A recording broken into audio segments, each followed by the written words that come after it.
Hi, my name is Kabir Singh, and today I'll be talking about positivity and how positive mindsets can benefit your success in university, overall life, and enhance your well-being. As university students, we are often hardwired to focus on the negative and bad things in our life, and therefore tend to overlook the positive and good things as well.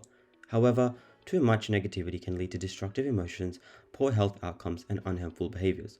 For instance, this flowchart from Morris and colleagues, The Rubber Brain, effectively summarizes how negative perspectives can adversely impact emotion, behavior, and well-being.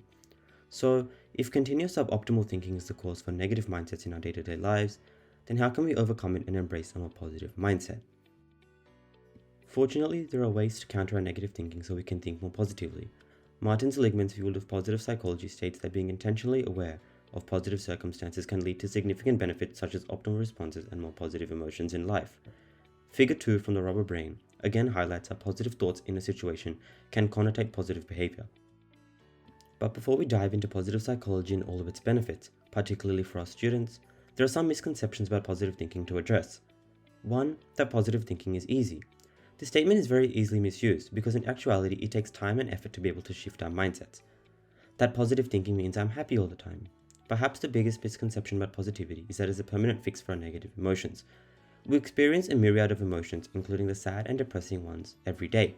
Ignoring them can often lead to an adverse effect, which is why we should embrace them as a pragmatic or motivating factor. So what is positivity? It's not about substituting sadness for happiness, but rather trying to shift away from our naturally negative thinking by keeping a positive mindset. It gives us more meaningful and successful life, entailing satisfaction and a greater outlook in our day-to-day activity. As such, positive psychology studies the wellness, emotions, strengths, and virtues of people. It's about helping us grow in a positive way. The father of positive psychology, Martin Seligman, states that positivity is achieved by not simply repairing the worst things in life, but also building positive relationships with the things we interact with. In 2011, he suggested that well-being can be summed into 5 components, which he called PERMA: positive emotions, engagement, relationships, meaning, and achievement. Margaret Kern tested this framework on Australian adolescent students in 2014 and found that it validated student well-being was practically useful in schools as teachers could understand and meet the well-being standards of students. Thus, in accordance with these goals, there are various ways to optimize your thinking as proposed by scientific literature, including adopting a growth mindset and engaging in positive activity interventions.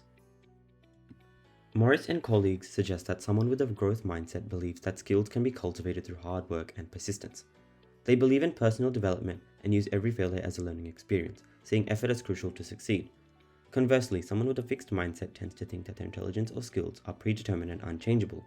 They give up easier and pin it simply on them not having the skills or talent. Overall, these two mindsets elicit different responses to success and failure. Meet Alex, for example. He has 2 assignments piled up and finals to study for. He feels overwhelmed and not motivated at all. He came across the Rubber Brain in the library and learned about fixed and growth mindsets. To shift his mindset, he needed to follow these in 3 steps. 1. Identify your mindset. What was the voice in his head telling him about his potential? He discovered that these thoughts most likely indicated he was stuck in a fixed mindset.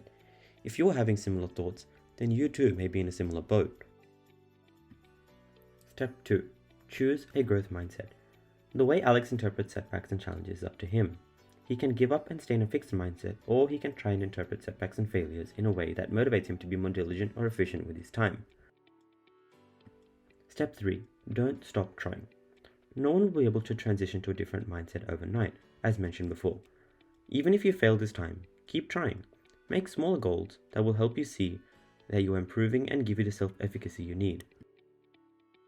Furthermore, positive activity interventions are simple activities that increase positive emotions, thoughts, and behaviors, leading to an increase in pleasure, engagement, meaning, and overall well-being.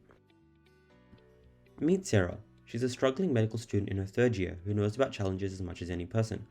Her friend who does psychology recommended the Rubber Brain to her, after which she read about positive activity interventions to try and lift her emotions and thoughts.